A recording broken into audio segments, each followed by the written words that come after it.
All right, guys, you made it. We're at part 5. So this is where we're going to go, and we're going to customize the Sony A7V for various use cases in a number of ways. So this is like a comprehensive video, guys. I'm going to show you like how to do this stuff. So this way you can do it for your specific use cases, because you're probably not going to want it configured exactly how I'm going to have it configured, but this will definitely like pave the way for you to be like, oh, okay, I see what's going on here. And then you'll be able to like set the camera up for like the most efficient it can possibly be, because you have so much power and so much customization on this camera. So we can set the camera up, like we got 1, 2, and 3 here. We could set the camera up for 3 different presets for photo and video. So this is extremely powerful, very easy to do, first of all, and like, why wouldn't you do it? You know what I mean? So just for an example, we're in photo mode right now. I'm gonna set up 1 for landscapes. Number 2, I'm gonna set up for portraits. And number 3, I'm gonna set up for sports.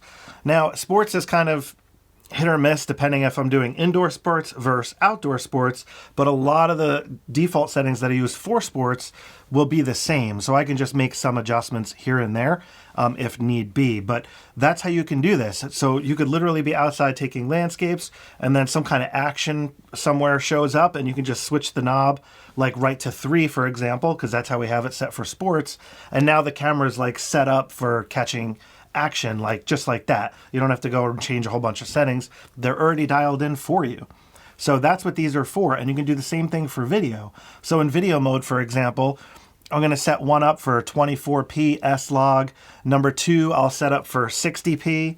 Number 3, I'll probably set up for 120p. So I'll have all 3 frame rates that I like to use set up as 1, 2, and 3. So like when you're out in the field, you can just quickly change these things without having to worry about changing all of those settings or forgetting something, just as an example. So in addition to that, guys, inside the camera, there's a lot of other customization we can do as far as custom buttons go. So if you're a portrait shooter, for example, I wanted to cover how you can change which eye the camera picks up, because by default, it'll usually pick up the eye that's closest to the camera, but sometimes you might want to change that to the other eye. So when I'm doing portraits, I like to have that programmed to a custom button so I can just toggle between the left and the right eye without having to take my eye off the viewfinder as I'm talking to like the model sort of thing. So that's just another great use case. Another cool one is APS-C mode when shooting sports. So I'm going to use this lens back here, the 70-200 for the sports segment. And one of the buttons, like the focus hold button, by default on the lens, you can actually custom program that. So I like setting that to APS-C mode. So when I'm shooting sports, I could literally just press that button on the lens and it will crop in to 1.5 times on the fly. And again, I don't have to take my eye off the viewfinder. So this is great for field sports when the kids are at the other end of the field. Just as an example, I can punch in to 1.5 and just keep shooting as I was shooting normally. Very handy feature for sports. So anyways, just a couple of quick things I wanted to throw out there. So let's just get right into it, shall we? So we are in photo mode right here, as you can see. And what we're going to do is I'm going to switch it to how I like to shoot landscapes. Now, you guys don't have to copy me. Again, I'm just giving you like use case, scenarios and advice here. But for landscapes, what I tend to do, I like to use aperture priority. And the reason why I like to do that is because sometimes when I'm taking landscapes, I like to have depth of field. Like if I'm focusing on flowers or weeds or something in the foreground and I want a nice blurry background, a lot of times I'll do this when I'm testing lenses and stuff. But sometimes I just like that look, like when there's a sunset in the background, for example, like this image that I took with the A7V. I think these types of shots look cool and they're technically landscapes, but in general, I would tend to have the aperture stopped down quite a bit when shooting landscapes because I want everything from the foreground all the way to the background sharp. So how I would set that for landscapes, what I would first do is I would set it for single shooting. That's how we have it now. I prefer single shooting when doing landscapes unless I'm doing HDR photography. And that's very easy to change right here. So I won't have it set up for HDR because I could just quickly change it right here. So if I scroll down here to bracket continuous, I have it set to 2 2 and 3 images. What that means is it'll take a -2, a 0, and a +2 EV image. So that'll give me -2 underexposed, +2 overexposed, and then a regular 0 exposure. So I can take those 3 frames and combine them to create HDRs. This is awesome for landscapes, especially when the dynamic range is really high, meaning like very dark shadows and very bright clouds, just as an example, or snow on a mountain peak, you know, that tends to clip out when the sun is aiming at it or touching it. So you got to keep that in mind. That's a scenario where I might want to use HDR photography. But in general, I would just have it set to single shot, like so. Then the focus area, I tend to use zone focus for landscape photography, and you can just move the zone around wherever you want it. So in some cases, I might focus it on the foreground. Other times I might focus in the middle of the frame, and other times I might focus on the top, which would be like the background.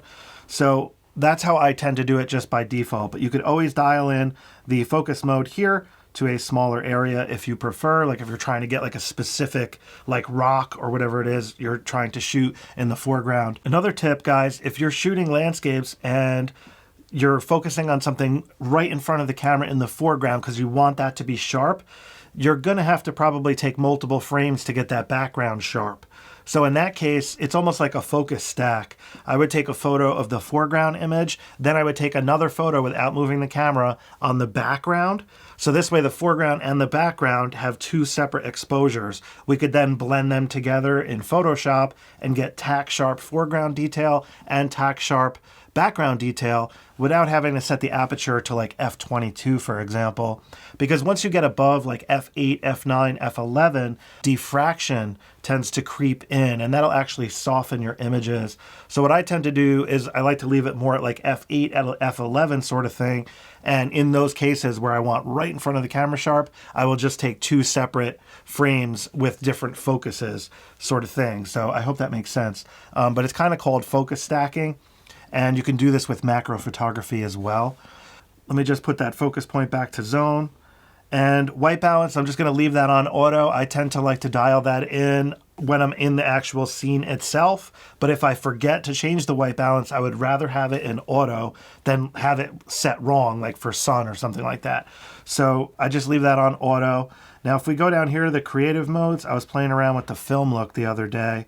And it's pretty cool, but it does tend to crush the shadows a little bit more than I want. And the highlights are really bright as well, but still a cool mode. So I'm just going to put it back in standard, though, for landscapes. That's where I want it. Now, as far as subject detection, I don't really need that on for landscapes, so I'm just going to leave it on auto for now. But this I may want to turn off, but again, I'm just going to leave that on auto for now. So what I'm going to do is I'm going to dial my aperture down. I'm going to put it at like f5.6, which is a good starting point for me as far as landscapes go, just depending on where I'm focusing in the scene. If I'm focusing like in the middle of the scene, 5.6 is enough, like that's good. If I'm focusing again in the foreground versus background, I may need to raise that number up for more depth of field play. Just depends on how low the camera is to the ground and things like that. But I would like to start there. ISO, I'm gonna leave that on auto as well. So this way the camera will just pick the shutter speed for me. Usually it's gonna be fine. In this particular scene, it's a little dark, of course, because I have the lens cap on, but it's easier to see the numbers when the lens cap's on, so that's why I left it on there. But you can see here now I'm at 1/60th of a second, which is fine for hand-holding landscapes. You know, that'll work. So that's how I would tend to have that set. All right, so just going to the menu quick here. We'll go up to the main area. I'm gonna go over here to image quality settings. And I have it set to RAW, but you could set here to RAW plus JPEG or just JPEG if you want. But if you want maximum dynamic range, I recommend shooting RAW. Now, I like to use the lossless compressed RAW for the best quality possible. So I'm gonna go with that option. It is gonna be the largest file size, but it'll give the most latitude for editing, and for landscapes, that's what I want. This is how I like to shoot landscapes in RAW, pretty much exclusively. I want a maximum amount of dynamic range possible. Now, one other thing we need to check is the shutter. Now, right now I have it set to electronic shutter. For landscapes, guys, I highly recommend putting it in mechanical shutter. Mechanical shutter is going to give you the most dynamic range that the sensor has. If you use electronic shutter, for some reason, I'm not exactly sure why, the sensor actually loses just a little bit of dynamic range. So if you want the best maximum dynamic range possible, you want to have that set to mechanical shutter right here. Now that is going to limit you to 10 frames per second, but for landscapes, that doesn't matter at all. It's fine. So, and the other option here, subject recognition in AF, this is where you can turn this off. So when shooting landscapes, you might not need subject detection on. So right here in the function menu is where you can turn that off. Like if it's picking up subjects in your scene and you don't want it to do that, just turn it off right here. So I tend to leave it on, but just in case it is picking something up, you can turn that off in the function menu.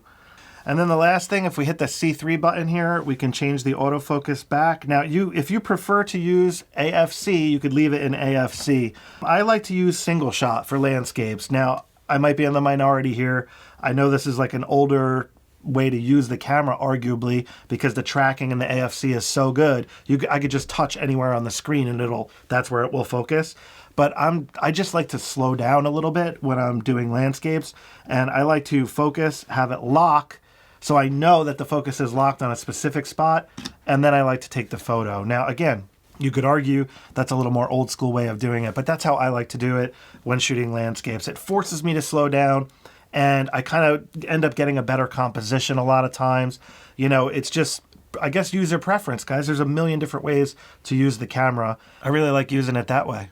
So now what we got to do is, I have this all dialed in how I want. We need to set this to custom position 1.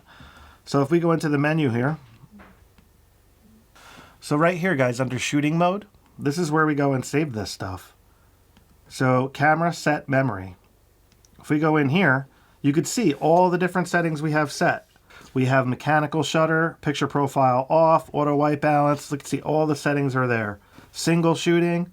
So at a glance, you could see we got everything programmed how we want. So I'm just going to click OK. And now see it says registered.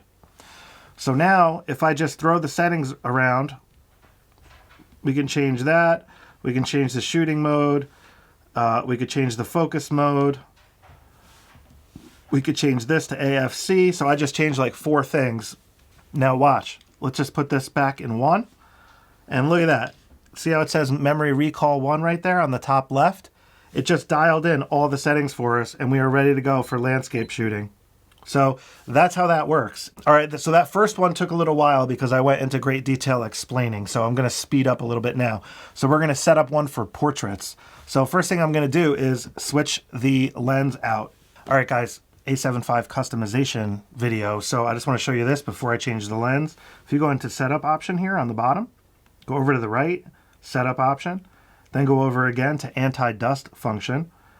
Now go over here, shutter when power off. Let's turn that on. And what that'll do is it will actually close the shutter. So when I shut the camera off and change the lens, the shutter will be in front of the sensor.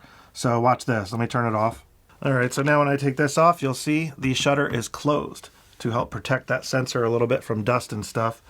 Now that's not like strong, so you still can't poke it with your finger or anything. All right, so I'm going to put on the Zeiss 55mm f1.8 lens because I really like this lens, especially for portraits. It's a lot of fun to use. It's very small and very lightweight as well overall. And 55mm is a really nice focal length for portraits. I'll show you a couple of shots I took at Thanksgiving, just as an example with the A7V. Now that RAW files are available in Imaging Edge, I can process some of the RAWs I took. All right, so now we're going to set up for portraits. And first thing I'm going to do is put the camera in the mode I want.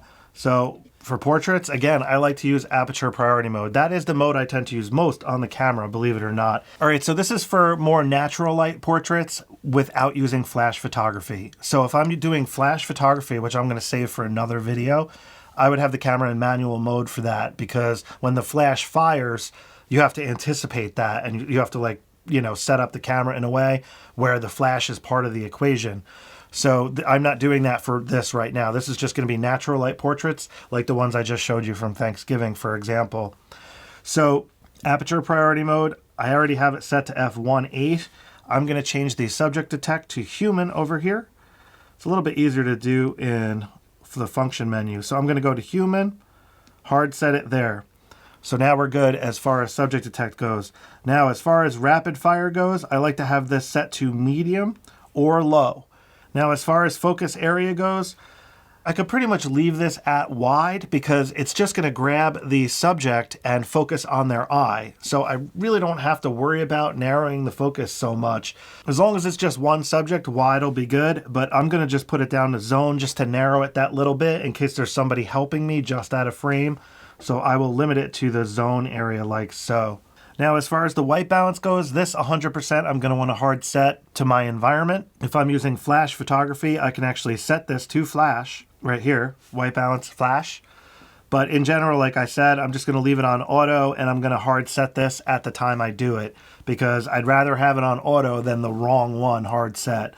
So that's how I would have that set. Standard profile is good. All this other stuff is looking pretty good. Now, as far as the ISO auto goes, you can adjust that if you want, but this shutter speed should be good enough. It just depends on if your subject is moving or if your subject is still. If you're taking a portrait of somebody doing some kind of action, you are going to want to speed up this shutter speed. Now, how you would do that is if you go into the menu here, you can go into exposure, and you can go right here to ISO auto minimum shutter speed. You can make this faster, or you can go over here on the left and you can dial in a specific shutter speed. So if you need something fast for an action portrait, you could dial that in right here. You could also use shutter priority mode if you want. But in general, how I like to do this is I will set it for fast right here. So that'll be a little bit faster than the default auto ISO. And that tends to work great for almost all use cases that I've tried. Unless the subject's moving, of course, then you got to speed things up. But just general portrait, that's how I would have that set. Now, another thing I want to show you here is color and tone. You can go over here and you can turn skin smoothing on if you're shooting in JPEG mode. Now, I'm shooting in raw quality, so this is grayed out. But if you're in JPEG, you could set that right there, and you can turn it on or off if you want. In addition, you have to have subject detection set to human in order for this to work. So it's telling me right now, because I'm in raw quality, it's not going to do that, which again, that's fine. All right, so now I'm going to want to set the camera so I can change which eye I want. See how it's picking the left eye? I want to change that to the right eye, just as an example. So if we go into the menu here, let me go down to Setup. We go to Operation Customize. We're in photo mode here. So you got photo, video, and playback. So you can customize the buttons on the camera for each mode, depending on what you're in. Now, video is also S&Q mode, just so you know. But that's what you could do. You can actually customize the camera like 3 different times for whichever mode you're in. So we're in photo mode right now. So it's just giving you this little warning here. You can check the function assigned to a specific button by pressing that button on the device. Very helpful there. I'm just going to click OK. So to change the eye, we can set it to whatever button you want. Like we could set it to whatever button that's available. So what I'm going to do is, so when I'm taking portraits, I'm going to want this button to switch the eyes. So if we go to AEL, like I could touch the button right here, and it just automatically brings us. If I hit the AF on button, it brings us to that button. If I hit the garbage can, it brings us to that button. So that's going to turn on touch operation on and off is what number 5 is doing right now. So again, AEL, let's change that. So I'm just going to hit the set button here, the back dial. And now we can go in and change that to what we want. So I'm going to go over here to autofocus. See right here, switch right and left eye. There it is. And now that is set to position 1. So if we hit the C1 button, it's going to go to white balance. If we hit the C3 button, it's going to go to focus mode. C2 button, it's going to bring us to focus area. Now, if I hit the AEL button, look at that. It brings us right to switch right eye, left eye. So now, if I hit the AEL button, if I focus, and I hit the AEL button, you see how it comes up? Left eye, right eye on the bottom there. Right eye, left eye select, left eye auto, right eye auto. So that's how that works. So you could switch the eye just by hitting the AEL button. Very cool feature. And now we're good to go. We are set up for portraits. So let's save this, all these settings now. Let's save this. And I'm in raw quality, by the way, as well. I didn't change that. So let's save this to memory recall 2. So if we go into the menu, you guys might remember this from last time. We just go into shooting mode. Then we go to camera set memory. I'm going to go to position 2 this time. And that's what we're going to do. We're going to set it there, like so. So let's say we're taking a portrait in a beautiful landscape area, right? So I could just be like, let's put it in portrait mode, number 2. So you can see everything dialed in. Memory recall 2. We have mid. We got the custom program here set up. Now I could just switch this, boom, right to number 1, and now we are in landscape mode. It's that easy. So landscapes, portraits, you know, and you can go in here. We can change, say we know we're outside in daylight. Let's just change this to daylight mode. So now we're ready to go. We're outside, we're in daylight, we're in portrait, number 2 mode. Super easy, guys. All right, so for sports, what I tend to have set normally, it depends on indoor versus outside, okay? So I'm gonna focus on field sports. So let me get the lens first. Let me shut this off. So this is the 70-200 f4G lens here. It's the older one. I haven't gotten the new one yet, although I definitely want it. All right, so I got the sports lens mounted, and this is what I've been using. It depends on the field sport. I have this lens, and I also have the 200-600 millimeter, but that lens is so huge, it's not gonna fit on this desk for this little tutorial. So this is the other lens I use when the subjects aren't so far away. The 70-200 works great. So how I like to have it set up for sports is, again, aperture priority mode, but we're gonna go into the menu, and we are gonna go to the auto ISO minimum shutter. Then I'm going to go down over here and I'm going to set it to 1/2000th of a second. So that's where I would set it for football when I'm outside taking photos of Jace. I might raise it to 4000. It just depends on how bright it is outside. But in general, 2000 is where I would have that set, like so. So now, again, because I'm in aperture priority mode, it's going to try to set the shutter speed to 1/2000th of a second. But because I'm in a low light environment right now and the auto ISO is maxing out at 25/600, it's not working. So let me raise the auto ISO up here. If we go back into the menu and I go to ISO range limit, see this auto ISO? I need to raise this up. So if I put this at like 100,000, click OK. Now you'll see my shutter speed is at 1/2000th of a second. So this is the only time you might have that problem where it won't actually put the shutter speed at what you have set. It is limited by the auto ISO, because remember, this is auto ISO minimum shutter speed. That's the feature we're messing with right now.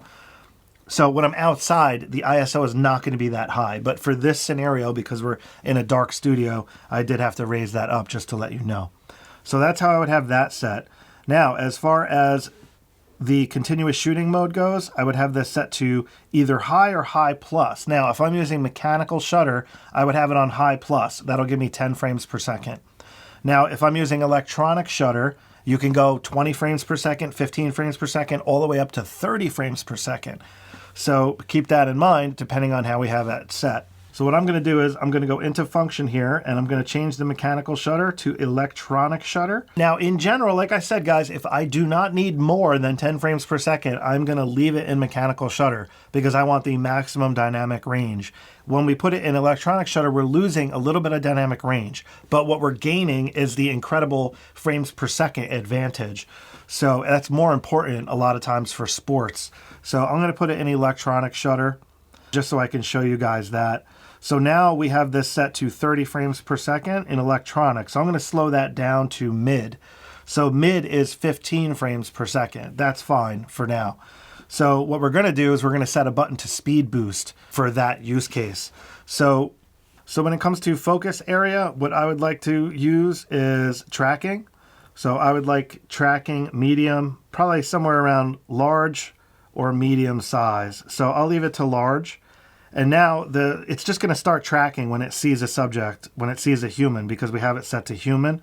And we could use the joystick to move this around if we need to. And if you just double press the joystick, it'll automatically go back to the center.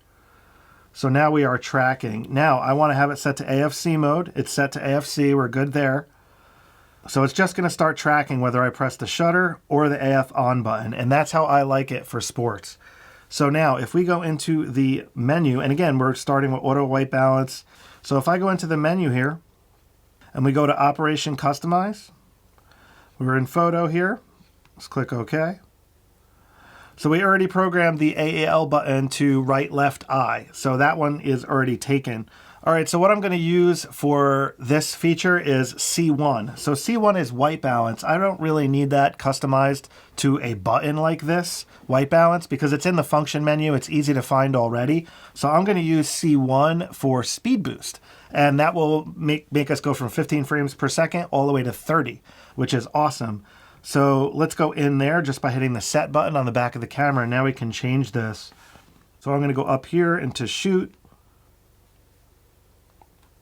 Continuous shoot, speed boost with hold. That's what I want. I want to hold the button down and then it's going to switch to speed boost.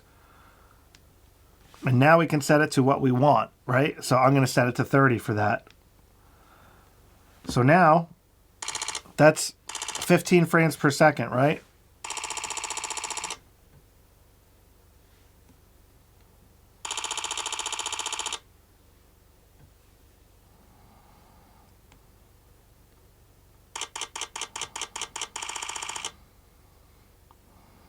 All right, so it's a little bit hard to tell with the sounds that this thing makes, so I just changed my thing to low here. So continuous shooting is now on low, so now listen. That's low, now watch. See when I hit the C1 button? It switches to 30 frames per second. So that's speed boost, and you can do that while shooting. So that's how I like to have that set, but like I said, I tend to have this set to medium. So it'll switch from medium to 30 frames per second. So it's a little hard to hear though, depending on the shutter speed sounds and stuff, because again, I'm in the studio. So I was hoping for that more drastic sound change, but just is what it is. So I just put that to low for a second, just to show you guys what it sounds like when it goes from the different frame rates. So we're good to go there. So the other thing I want to set is the custom focus hold button. So let me show you that. If I go to menu here and we go to custom dial set, click OK. And now if I press the button on the lens, so you see I already have it set for APS-C / full frame. So if we go in there, this is where you can go to change that. By default, this was focus hold. So if you press it, it'll just hold the focus, which can be helpful. So you might want that. But I want it at APS-C. So now watch what happens when I press this. See how it punches in? This is so helpful. Like while you're shooting, you could just punch in. So you don't have to crop and post. You could just get the shot you want right off the camera. So this is how I like to have the camera set by default for sports. So what we're going to do now is we're going to go into the menu. We're going to go up to shooting mode. And we're going to go to camera set memory. And this time we're going to go to 3. So now it's registered. So there we go. If we go to 1, we are set up for landscapes by default. Good to go. All I have to do is change the subject if I want and change the white balance. Now number 2. So number 2, we're set up for portraits, but it didn't go to f1.8 because I have the sports lens on there. So it went to the fastest aperture that this lens has. So it would go to 1.8 if I had the other lens on, just to let you guys know. So that's how it works for portraits. You can see all the settings are there. And now if we go to number 3, so now you can see the focus area changed for sports. And we also custom programmed the C1 button for speed boost. So we're good to go as far as sports goes. And that's how you do it, 1, 2, and 3. And you could always override these settings. If you make some changes in here, you can go back in and save as current to the number. Like if you decided you want to fine tune it in some way, maybe that speed boost option or the frame rate option or the focus area, for example, you could just override the settings by just resaving it. So that's how that works for photo mode. So let me change the lens back. All right, guys, so I'm going to show you how to set up 1, 2, and 3 for video, just as an example for a couple different use cases. All right, so use case 1, I'm going to set for 24p as if I'm going to record myself like in the field or something like that, reviewing a lens. Like I'm just giving you a real world use case of how I might be using this. So I would have that set for manual mode in that situation. Now it depends on what lens I'm using, how bright it is outside, because of the ND filter situation. So probably gonna have to put an ND filter on here just to let you guys know in this situation when outside. But I'm gonna show you how you can get around that just by letting the shutter speed go wherever it wants to, which is what I end up doing a lot of times because the ND filter is just a pain in the ass. Sometimes it has dust on it or whatever, and you know, lazy, just being lazy. So anyways, let me put this into video mode here. So now we are in video mode. Let me show you how I would have this set. So I could set the self timer here so it's ready to go if I'm recording in front of the camera. I'm going to set that to repeat. Click OK. So now I have self timer set because I like that when I'm in front of the camera. This way I know when to start talking and stuff. So self timer AFC is correct. I have it set to human, which I want. Focus tracking, that's fine. I could leave that there. Picture profile, all that stuff is good. So I'm going to need to raise that shutter speed to 1/50th or 1/48th ideally. So I'm going to put it on 1/48 right there. So then what I'm going to do is I'm going to throw it into S-Log because that's what I like to use. So I just got to go to main 2 for that one. Turn that on right here. Flexible ISO. And then what we're going to do, you can see the ISO is at 800. It put it at the default ISO. So you can see stuff is blinking right here because it's a little bit overexposed. But that's fine. This will get dialed in, remember, with the variable ND filter to make sure the exposure is correct. And you could use the histogram there. And now this is pretty much ready to go. So if I go into the menu here, I can go to auto framing settings and I can turn auto framing on. It's like ready to go. So this is another feature I really like to use. You can see there how it's zooming in on the subject. And now if the subject moves around, the auto frame is going to follow them. So this is a super useful feature for me. When I'm recording stuff in the field, it follows you around like a cameraman. And I just like having that set up. Now I don't necessarily want that on by default, but I just wanted to show you that it will work how I have everything currently set up, because you do have to have the human detected there. It can't be on auto for auto framing to work. So we are pretty good to go there. The other thing, again, is the auto white balance. We're going to want to hard set that, don't forget, but I'd rather have it in auto than set wrong. So I'm just leaving it in auto for now. And then all we have to do is hit record. We're pretty much ready to go. So this is how I would have it set up for video in a lot of use cases. This is how I have my studio camera set up, just like this. Now I have an ND filter on my studio computer because it's a little bit too bright, right? So just like it is now, it's flashing. I would need an ND filter here to dial in the exposure because it's a little bit overexposed. So if I go into the menu here, I could now go to camera set memory and we can save this as 1. You know what? Before I save it, I do want to change one other thing. The focus area, this option right here. I want to change that to wide area because when I'm filming in front of the camera, I tend to move around the whole screen depending on what I'm doing. So I like to have it set for wide when I'm, like, again, when I'm standing in front of the camera recording because I tend to move around a lot, you know. So now if we go into the menu, camera set, this is what's great about double checking all the options here. So we're good to go there. So if you scroll down here, you can actually check even more settings here just to make sure you have everything set correctly. And I'm seeing right here the AF transition speed is a little too fast. I don't like it set to 5 when recording myself. So before I save this to a preset, let's go in the menu here. Go to autofocus manual focus. Then we can go over here to autofocus transition speed. And I'm going to slow this down. I prefer this more like at 3 when I'm standing in front of the camera. So when I move in and out, it's not herky-jerky. It's just a little smoother. And that's what I like to do there. So I'm going to have that set like so. So then if I go into the menu here and we go back up to shooting mode, we can go over here, go to camera set memory, and we're good to go. So I am just going to set this like that. So if we change some settings around, if we go to position 1 here, it's going to go back to all the different settings we want. So we're S-Log 3. It put the aperture at f1.8 where I wanted it. Shutter speeds where I want it. Autofocus continuous. We got the self timer there. And we're good to go. And if we go through the settings, we already saw we have the focus transition speed where we want and so forth. So that's how I would set this up for, you know, custom one set up for recording in front of the camera like I like to do. So now this is pretty much ready to go for like selfie mode or whatever. If you want to put this in selfie mode, you can just swivel this like so. And now the camera would be facing you and you can have it in selfie mode. Now, if you are doing that type of stuff, the other thing to consider here is the steady shot settings. Now, I have this set for standard because most of the time I have it set on a tripod or, you know, I'm not moving too much and I want the full frame is more important to me. So if you're using a tripod, you don't have to have the stabilization on, but I tend to be lazy and just leave it on standard. But if you guys are walking and taking video, I would recommend having the stabilization on.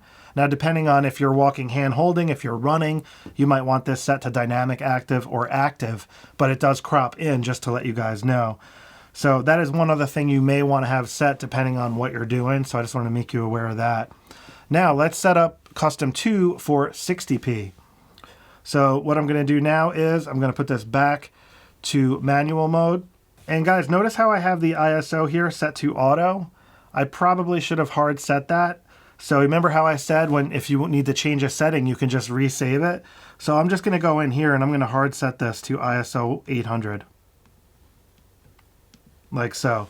So now it's hard set to ISO 800 instead of auto ISO. I'm going to go back into the menu, camera set, position 1, boom. So now we're good to go. So that was one thing I messed up there. Sorry about that. All right, so now what we're going to do is we're going to set it up for 60p. So let's go into the menu here. Go into the main area. I'm going to put this up to frame rate 60p. Now we have the record setting here. It's set to the best quality, which is what I want. We can go down to main 2. Now this is where you can go and you can turn S-Log on or off depending on if you guys want it on or off. So in this case, I'm going to turn it off. I would probably have it on in my personal situation, but I want to show you guys how to do this for a variety of use cases. So I'm going to turn it off in this mode. I'm going to go to menu. Then what I'm going to do is most likely I'm going to record something and I'm going to want to slow it down a little bit.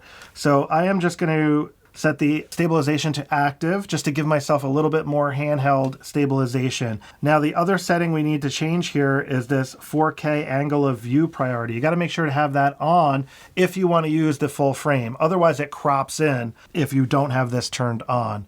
So if it is on, it shuts off noise reduction, just so you know. But that will give you full frame 4K 60 and APS-C Super 35mm 4K 120 if you have this on. So again, I am using active stabilization though, so I am losing a little bit of frame, as you can see here. It's cropping in that little bit, but I'm okay with that. I'm going to be hand holding. I want smooth footage for the 4K 60. So that's where I'm going to have it set. So we are at 4K 60. The f-stop you can put at whatever you want. I'm just going to put it at f1.8. I tend to want it wide open a lot of the times when I'm shooting. So I'm just going to leave it there. We have the ISO hard set to 800, which is fine. We could always change that if we need to. Self-timer, I'm going to shut off because 60p, I'm going to be behind the camera. I'm not going to be in front of the camera, so I don't need self-timer anymore. I'm going to shut that off. And I'm going to go into the function menu, and I'm going to change my autofocus area, one of these options here. Probably set it to large, like so. And that'll make it a little bit easier to track a moving subject that I'm trying to follow. So I would just keep the focus point on them. I can hit the AF on button on the back, or I could press the shutter button like so. Now, one other thing I wanted to show you in the menu here, if I go into the menu and I go to Operation Customize, Custom Key Dial Set, click OK.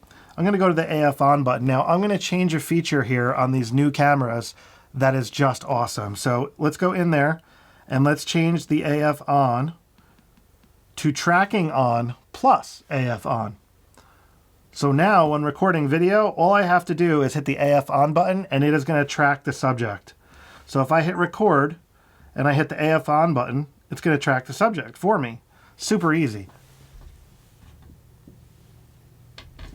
So we got tracking while recording video, and we're pretty much set up, ready to go in that regard. You could also touch around if you want when using that. See, tracking cancel comes up. So you can do that as well. So I'm just going to stop recording. So I think we're good there as far as 4K 60 goes. But the other thing I wanted to change here was the creative look. So let's put it in neutral for this. So I'm just going to set the creative look to neutral. That'll give me a little bit more editing latitude as far as saturation and stuff goes. So I can add a little saturation in post if I want to, but I don't want the colors to be too exaggerated because I'm not recording in log. So it's going to be a little bit more baked in this mode. So I'm going to set it to neutral there. And as far as the shutter speed goes, we're going to need to change that to 1/125th of a second because we're going to want to double the frame rate. So that's as close as I can get right there. So we're pretty much good to go now as far as 4K 60 goes. So let's go into the menu here. We'll go to shoot mode. We will go to camera set memory. We can go to position 2 and boom, there we go. So we're looking pretty good there. Now, the one other option we could have changed was the autofocus transition speed. I have that set to 3. I could have made that a little bit faster for this mode, but I don't think it needs to. 4K 60, I'm going to slow the footage down anyway. So I tend to want the transition speed a little bit slower because I'm going to slow the footage down. So if you slow the footage down, the transition is going to slow down as well.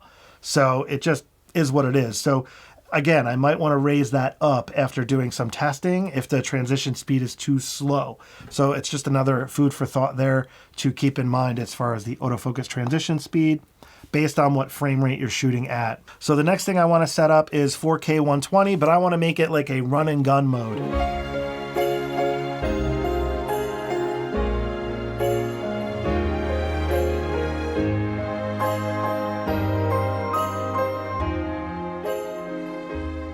All right, so I'm going to put the camera in manual mode for this one, but I do want it to be a little bit more run and gun style. So I'm going to set the ISO to auto. And as far as the shutter speed goes, I want to set that to double 120. So that's going to be 1/240th of a second. 1/250th is as close as I can get. So we're looking good there. The white balance, I'm going to leave on auto. Subject detect, I'm going to leave on human for now. We might have to change that depending on what we're doing. And we have APS-C mode, that's fine. We're looking good there. So now what I want to do is, we've got to go into the menu here.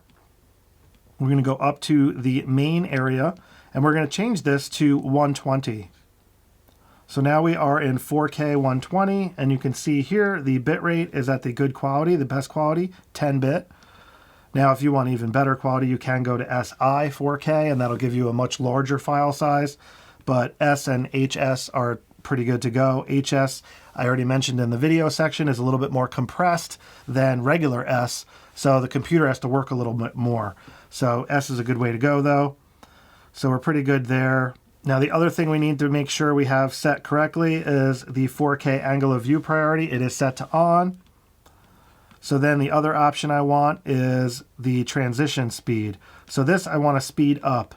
I want to put this on like 5 or 6. Because when we slow the footage down, 4K 120, it slows down a lot. You know, it's like 5 times slow motion. So that transition speed is going to take a lot longer when we play that back. So you're definitely going to want a faster transition speed when using 4K 120, just rule of thumb wise. So that's where I have that set. And then the other option here is steady shot. So I have it set to active. I'm just going to put that back to standard because when recording in the highest frame rate, like 4K 120, the stabilization is actually canceled out a little bit with the higher frame rates. So I'm just going to leave it on standard for that. Again, I'm just trying to show you guys different use cases as I program this stuff. So it really depends on what you're doing. All right, so please keep that in mind. This isn't necessarily how I'm going to have this set up. So we're pretty good to go, I feel like there. Manual mode, we got 1/250, auto ISO. All right, so you can see the little crop factor icon here. That's because we're in 4K 120 and it does crop into a 1.5 crop. So that's why we're seeing the little crop icon there. All right, guys, I think we're good to go as far as 4K 120 goes, run and gun style, right? Because we're floating the ISO. So the exposure is going to adjust for us how we have this set right now because we're floating the ISO. But the shutter speed is locked in there at 1/250th. The aperture we can change. So we're good to go. I'm just going to go into menu here, go back up to shooting mode, and then I'm going to camera set memory, and we're going to set this to 3, registered. So there we have it. So now we got right here, S-Log3 24p with self-timer, human subject detect. This is great for somebody like me recording in front of the camera. Now, if we go to 2, this is nice to get a little bit of slow motion. We have memory recall 2, 4K 60. Now I have self-timer turned off for this, and I also have it set to neutral creative style, and we're looking pretty good. I have active stabilization on for this mode as well, because I'm probably going to be tracking somebody doing some kind of action. APS-C mode, and we also have the large area selected for the autofocus spot. And remember, we custom programmed the AF on, so it will track if we hit the AF on button here. Super helpful. Now, custom 3. This is where we are set to 4K 120. And you can see it crops in quite a bit from 4K 60. So this is 4K 60 with active on. We switch to 4K 120. Now, this is what it looks like, 4K 120. That's a 1.5x crop. And you can see I have the stabilization set to standard. We're good to go there. And that's how it works, guys. So we have 6 custom programmed use cases set up now, 3 for photo and 3 for video. Super helpful, pretty awesome how that works. I also showed you how to custom program a couple of buttons for different use cases, depending on what you're doing. Portraits, left, right eye. You got APS-C mode, so for sports, so you can zoom in and out really quick. All right, so one other thing I want to show you is how you can customize the playback area. So if we go into the playback area, by default, if we press the AEL button, it'll zoom out, and you can go all the way out into this calendar view. And this is how you can go and just, it's easier to find images if you're on vacation or something over the course of a week. You can go in here. Now AF on by default is going to zoom in. So this will just zoom in to your photos if you want. And you can use the wheel here as well to zoom out. You can double tap like so. Double tap, it'll zoom back out. So, and you could also swipe to go to the next image if you want. And then again, if I hit the AF on button, it'll zoom in to where it focused. AEL will zoom out by default, or you could hit the menu button. So you see right here how there's this little key, and that's the C3 button by default. So if we want to save this image, I can hit the C3 key, and now it has a little lock. You see the lock icon came up there? So this is how you can protect images. So now if I try to delete this image, it says image protected. It won't let me. So great feature, guys. If you got a killer frame and you're just afraid you might delete it by accident or whatever, just hit the C3 button by default on the A7V and it will add that little lock. So you don't have to worry about deleting it by accident, or if someone else is looking at your photos, they could delete it by accident, you know what I mean? So I also want to program a custom button though for rating images. So this way when you bring them into your computer, it'll already have the star ratings. So if you're out and about and then you have time to kill and you're just going through the photos, you might as well take advantage of that time and protect some, star some if you really like them, and it'll speed up your workflow when you get to the computer. So let's go back into the menu here and let's go over to Operation Customize. We're going to go in here to the playback area for custom key setting. I'm just going to click OK there. And notice how we have C1 here, number 3. It's set currently to follow what photo and video mode are doing, but we're not in photo and video. So let's steal this one for playback. So I'm going to use the C1 to rate photos. So let's go in there, go over to playback, and then we can go down and we can set it to rating. See right here? So I'm just going to click rating, click enter, like so, and now we're good to go. So let's go back in the playback area, and I want to rate this image. See that? So now when I press it, it's got 1 star, 2 star, 3 star, 4 star, 5 star. So it's a 5-star rating photo. We can swipe to another photo here. This one sucks. No good, no good, no good, no good, no good. Oh yeah, I like this one, let's say. C1, we'll give that 1 star. Let me protect it as well. And that's how it works in playback. All right, so now if we go back into the menu here, I just wanted to show you, you also have function menu settings. Now you can manipulate the function menu settings for photo and video and playback. So in the playback menu here, if I'm in the playback menu and I hit the function button, you have all these options right here. Protect, you can rate, you could enlarge the image index will zoom out so you can see it in like that calendar view. You can display as group, rotate, you can crop your images. You got a lot of options in here. Photo capture. Photo capture is a cool feature when it comes to video. And then you also have here, you can send it to your smart device. Once you have the Creative app set up and connected with your camera, you can just offload the images to your camera pretty easy with this button. Now again, if we go into the function menu settings itself, as far as customizing goes, I just wanted to show you that playback also has the function menu in case you were unaware. So function menu settings, if we go in there, this is where we can go and dial that stuff in. You can change this stuff if you want. Like for photos, pre-capture's in there, subject to text. We got shutter options, white balance, creative look. And then for video, we have picture profiles, white balance. We got zebras in there and so forth. So if you're somebody that never uses focus map, for example, we can go in there and change this to something else like focus peaking. So we can switch that out to peaking as opposed to focus map. Very simple to do. And now if we hit the function button now, we'll see we have peaking option right there. So now we can turn it on.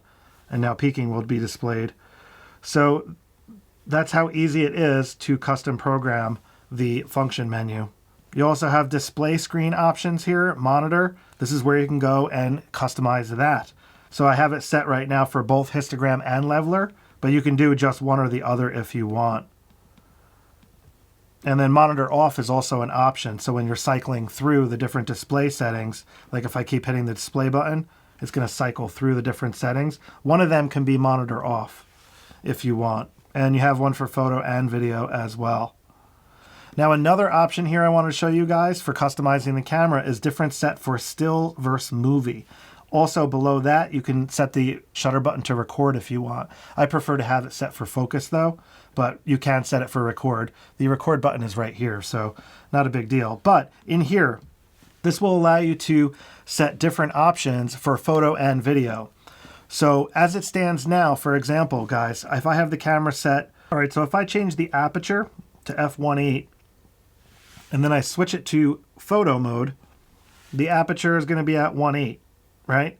So now watch when I change it to f5 and put it to video. See how the aperture is now at f5? Because it's copying what I had in photo mode. So that's what this feature does. So right here, different set for still and movie. If we go over to the right, click OK, I can set this up so nothing will copy over.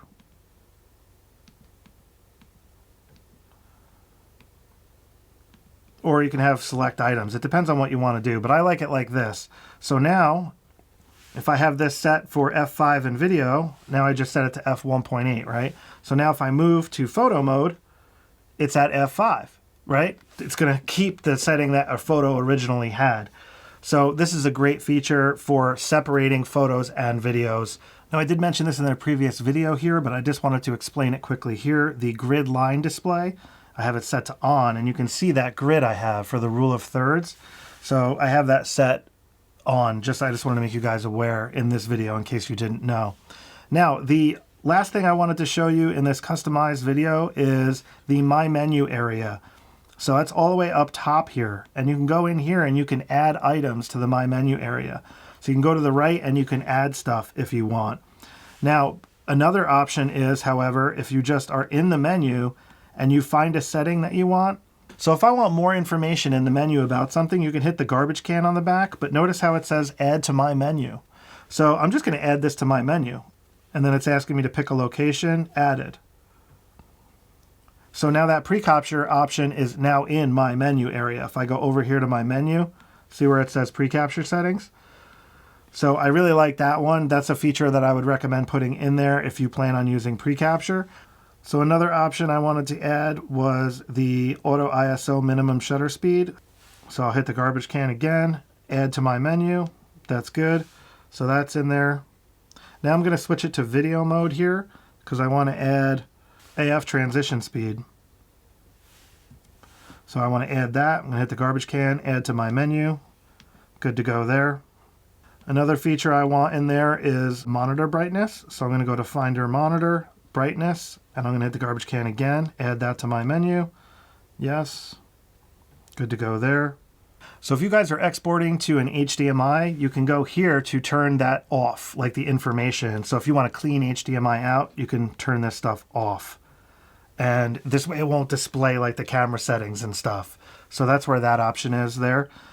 Just wanted to let you know while I'm in the menu here.